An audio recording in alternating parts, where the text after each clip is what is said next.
चलिए आज हम लोग देखिए कि निर्देशांक में देखेंगे कि किस बिंदु कौन पाद में है। तो इस तरह का सवाल को प्रश्नों को आज हम लोग हल करने वाले हैं।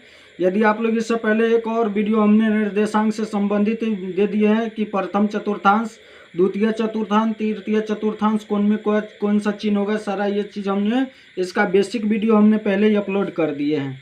यदि आप लोग नहीं देखे हैं तो कृपया जाकर के उसको भी देख लीजिए, ताकि ये सवाल समझने में बहुत ही आसान हो जाएगा। और वैसे भी इसको बताएंगे जिस तरीक़ा से आप लोगों को कोई भी दिक्कत नहीं आने वाले हैं। तो आप लोग वीडियो में शुरू से अंत तक बने रहिए। चलिए हम लोग इसमें को हल करके देखते हैं। तो सबसे पहले देखिए सवाल दिया है कि निम्न बिंदु किस चतुर्थांश में है। तो कुछ बिंदु यहाँ पर दिया हुआ है और इसको पूछ रहा है कि किस चतुर्थांश में है। तो सबसे पहले हम लोग क्या करते हैं कि चतुर्थांश बना लेते हैं। तो देखिए इसमें चतुर्थांश बनाते हैं। तो देखिए हमने कुछ इस तरह से ये मतलब जो है इसका ग्राफ ले लिए हैं। तो हमको इसमें पहला बिंदु को डिनोट करना है। तो देख लीजिए इसमें पहला बिंदु कितना दिया है। पहला बिंदु यहाँ पे देखिए, तो पहला बिंदु ए दिया है ना। ए दिया है कितना, -10 -3 दिया है।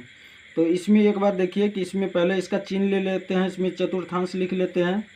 तो इसको बोलते हैं पहला प्रथम चतुर्थांश बोलते हैं। तो इसमें क्या होता है, इसमें दोनों प्लस प्लस होता है। इसके बाद इसमें क्या हो गया, इसमें पहला माइनस होता है और दूसरा प्लस होता है। इसमें माइनस प्लस हो गया और तीसरा में क्या हो गया, माइनस माइनस होता है। तीसरा का माइनस माइनस हो गया। फिर देखिए चौथा की क्या हो जाएगा, ये माइनस मतलब ये प्लस माइनस हो जाएगा चौथा का। तो इस तरह से चतुर्थांश हमने लिख लिया और इसका चिन्ह भी लिख लिया। अब इसको देखना है कि हमको कौन सा मतलब किस चतुर्थांश में हो जाएगा। तो सबसे पहले चतुर्थांश देख लीजिए कि इसको बोलेंगे प्रथम चतुर्थांश, पहला घर है ये, है ना। इसको नाम भी लिख देते हैं यहाँ पे देखिए। तो इसका नाम दे देते हैं, ये हो गया, ये प्रथम चतुर्थांश हो गया, ये प्रथम चतुर्थांश हो गया, है ना। इसके बाद ये क्या हो गया, ये द्वितीय चतुर्थांश हो गया। तो इसको नाम दे देते हैं इसका द्वितीय चतुर्थांश, है ना। इसके बाद ये क्या हो गया, द्वितीय के बाद ये हो गया तृतीय। तो इसका नाम दे देते हैं तृतीय चतुर्थांश, ये तीसरा हो गया, इसलिए इसका नाम दे देते हैं तृतीय चतुर्थांश। तो इसको दे देते हैं इसका नाम क्या, तृतीय चतुर्थांश, है ना। तृतीय चतुर्थांश इसका नाम दे देते हैं। फिर इसके बाद देखिए ये क्या हो गया, ये 4 नंबर में है, ये 4 नंबर में हो गया। तो इसका नाम दे देते हैं चतुर्थांश हो गया, है ना। ये चौथा चतुर्थांश हो गया। तो ये देखिए चौथा चतुर्थांश, 4 चतुर्थांश लिख लिए हैं। अभी ऊपर वाले जो कुछ बिंदु दिया है तो इसको इसमें दिखाना है कि कौन में मतलब कौन बिंदु किस चतुर्थांश में होगा, पहला में होगा कि दूसरा में होगा कि तीसरा में होगा कि चौथा में होगा, है ना। तो चलिए इसको हम लोग इसमें मतलब दिखाते हैं कि किस में होगा। तो देखिए इसमें हमको सिर्फ ये दिखाना है कि किस चतुर्थांश में होगा।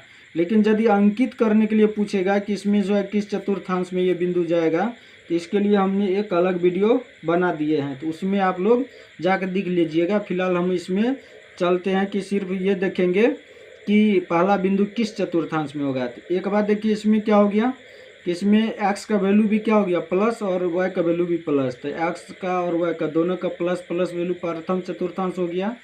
इसमें एक्स का वैल्यू माइनस हो गया और वाई का वैल्यू क्या हो गया, प्लस हो गया। तो ये द्वितीय चतुर्थांश हो गया। और इसमें देखिए माइनस माइनस हो गया, एक्स का भी वैल्यू माइनस और वाई का भी वैल्यू माइनस। तो ये क्या हो गया, चतुर्थ हो गया। और पहला एक्स का वैल्यू प्लस और वाई का वैल्यू माइनस, तो ये चतुर्थांश हो गया। अब कैसे पता चलेगा कौन एक्स है और कौन वाई है। तो चलिए हम सबसे पहले 1 नंबर बिंदु को ही देख लेते हैं। तो चलिए 1 नंबर बिंदु को यहाँ लिख लेते हैं हम। देखिए यहाँ पे तो बिंदु ए कितना दिया है, देखिए यहाँ पे बिंदु ए कितना दिया है, 10।